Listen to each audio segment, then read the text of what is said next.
Hey, kia ora, Helen Brahms here, coming to you live from, where am I? That's a really good question. I am in New Mexico. I am in Renton, New Mexico. It is just over the border, just over the state line from Colorado. So only about a 2-hour drive today, but it took me 3 hours because we did have to get gas. We had to have a rest at a stop area for some lunch.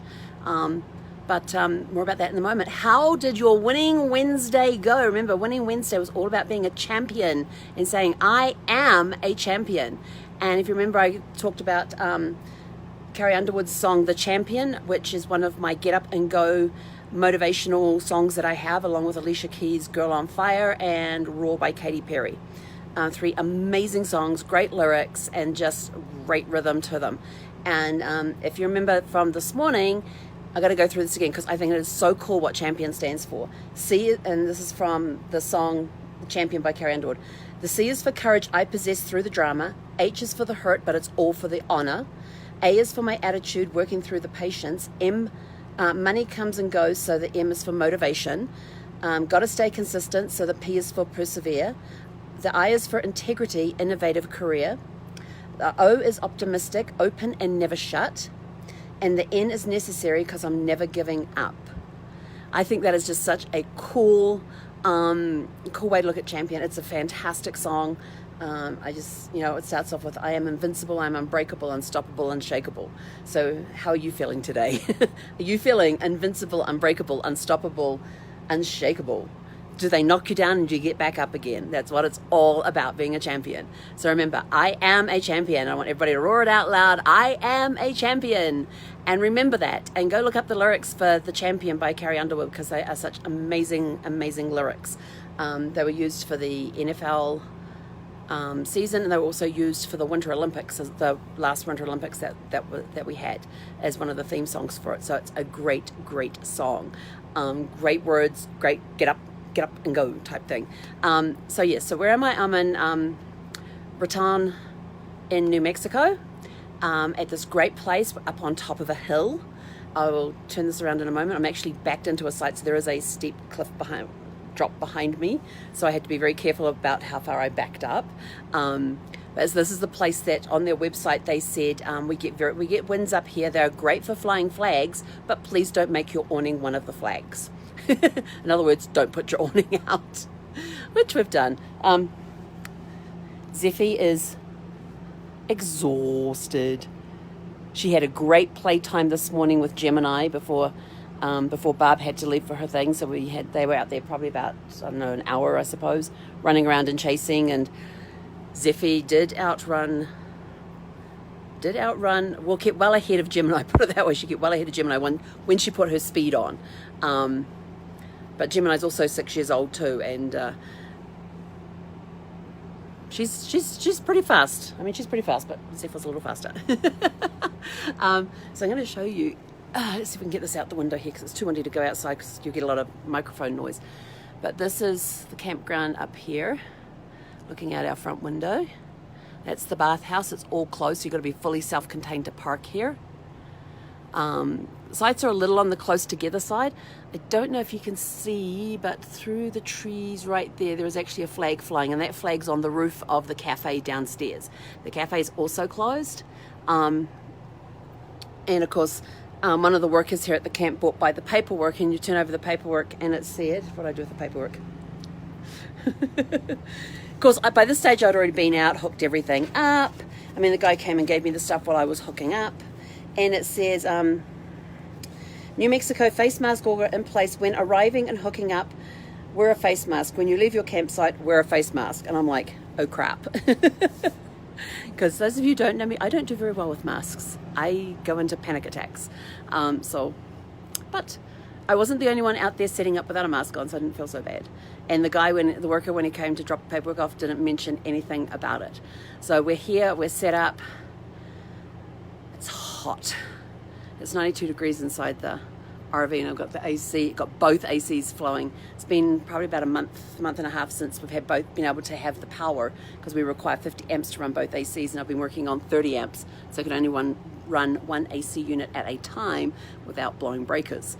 So we've actually got both, so that's why Zeffie's sprawled out in the direct airflow from the AC. So I learned something cool about these AC units. You're getting an RV lesson today.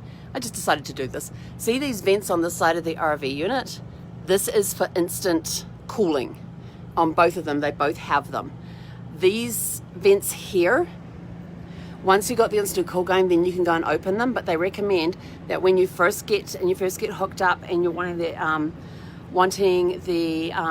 AC to cool, you're wanting the RV to cool down very quickly, open up the vents on the units, because that will do a quick thing. Because what happens is there's not a lot of insulation in the roof up here between the ductwork and the outside. So the ducts for all of these little ones along the roof here get heated up.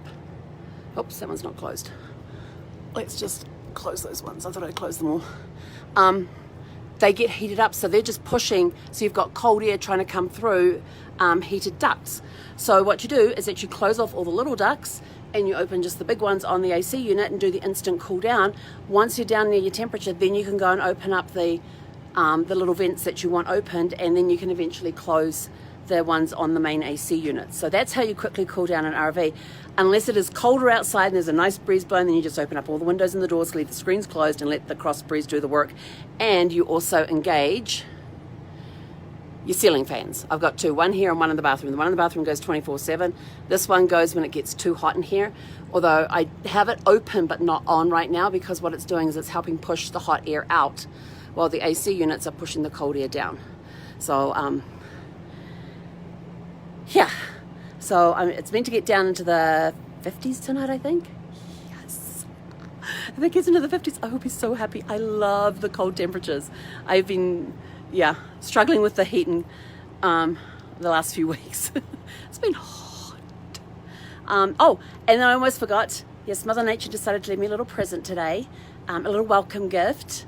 And so I got the hose out from the locker underneath by the front door there, walked around to where my utility locker is on the back driver's corner, and stopped short, and there was this dead mouse laying there. It was all furry. I don't think it had been dead very long, but it was furry, and it was laying there, and his little beady eyes were looking up at me, and I was like, yeah, I don't. And so I quickly came back around the front, hoping to see the camp worker, because he had just delivered me the paperwork, and I just walked around, dropped it off with Zeffy through the screen door, then walked back around, and that's when I found the mouse. And so I walked back around, but he was gone. It's like, damn, I'm gonna have to deal with this thing myself. And I don't do well with small dead creatures at all. One of my jobs when I was a teenager was we had a cat that was a very good hunter, and Fluffy just loved hunting birds, mice, rabbits. And one of my jobs at times was to go get the long-handled shovel and scoop up her dead bits of creatures, of birds and rabbits and mice and rats and all that sort of stuff, and take them down the bank and throw them over into the swamp. I tell you, I just about threw up every single time I had to do that, because it was just gross. It just grossed me out completely, and mice just like, and there's this dead little mouse, all furry, little eyes, little beady eyes open, looking up at me, and I'm like, oh crap. Tail still intact, and I'm like, and I have my gloves on, because I always have my gloves on when I'm dealing with the utility stuff, because for the hoses and the pipes, didn't have to put the sewer out yet, but for the power cord and the hose, I always put my gloves on for that. And I was like, I am not picking it up with my hands, because I wouldn't have done that. I would have just sat here in the RV for the next 2 days with no AC, no nothing. So I came back and I opened up my locker down here by the front door, and I thought, what have I got in there? And I have there's these yellow leveling blocks that you can get. They're like thin they're plastic about this thick, and you stick them either under your leveling jacks or under your wheels based on how you need to level things. And so I grabbed one of those, and I figured if I just get the underside of it, it's got a little bit of a lip, and I can just flick it over the edge of the cliff. Yeah, that didn't quite work very well. When I flipped it, it went on its back, and it had no feet. Oh my God, it was gross. It had no feet. So I kept flicking this thing until then it gets up on the railway sleeper that goes across the back of the lot.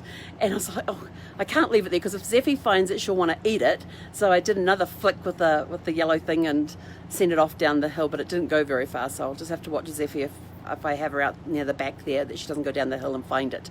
And then I came back around here, got the disinfectant out, poured it on this yellow thing, and then put it all away. So, but yeah, that was Mother Nature's welcome gift. I was sort of like, yeah, I don't want to deal with any dead little creatures. No, don't do very well with those.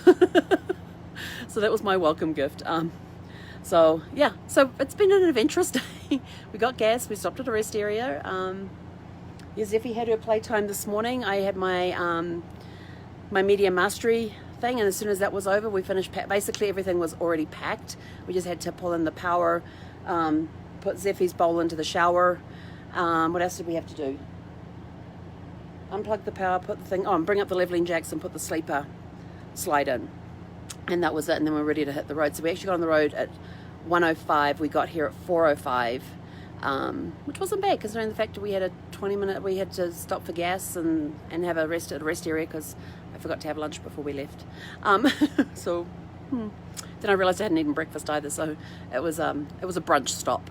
We had shakes and that, and I was meant to do some grocery shopping on the way as well. And I just got into the groove of driving and totally forgot to go off at the exit. Because I had my little exit map down. Totally forgot to go off at the exit, and then I had very specific directions for getting to this campground because they sent them to me by text because the old exit is closed and there's a new exit further along. So she's even saying like slow down to 35 miles an hour because you'll miss it if you don't. Don't overtake any trucks along the way as you're coming up the hill because you're coming up the hill into the pass, and they're right at the top of the pass. And so, fortunately, I was following a truck up the hill and we were doing like 25, and I figured I'm safe with this. And so the directions were very specific, very easy to follow. It's like, oh, there's my break. Oh, there's the orange sign that she told me about. There's the overpass that they're building. She didn't tell me they were building the overpass, but I went under the overpass and there was my little exit. So it's a very sharp turn. So I did have to slam the brakes on a little bit to make sure I made the turn and didn't take out all the traffic cones.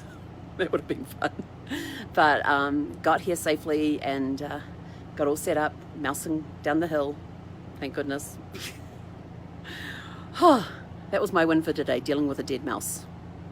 There you go. And I got us here safely. There's another win for us. So what are your wins today? I still want to know what your favorite get up, get going, motivational songs are. What are your top 3? So you know my top 3 is The Champion by Carrie Underwood, it is Raw by Katy Perry, and it is Girl on Fire by Alicia Keys. 3 very great songs by 3 great artists, and if I need a pick-me-up if I'm not feeling so sparkly, then that's what I listen to. So that's it from me for now. Have a super fantastic sparkling rest of your winning Wednesday. Let me know what your 3 champion songs are that help you get up motivated and keep you going when you're not feeling like going. You put them on and it's sort of like, well, I can't stop now because these songs are on and they're just awesome songs.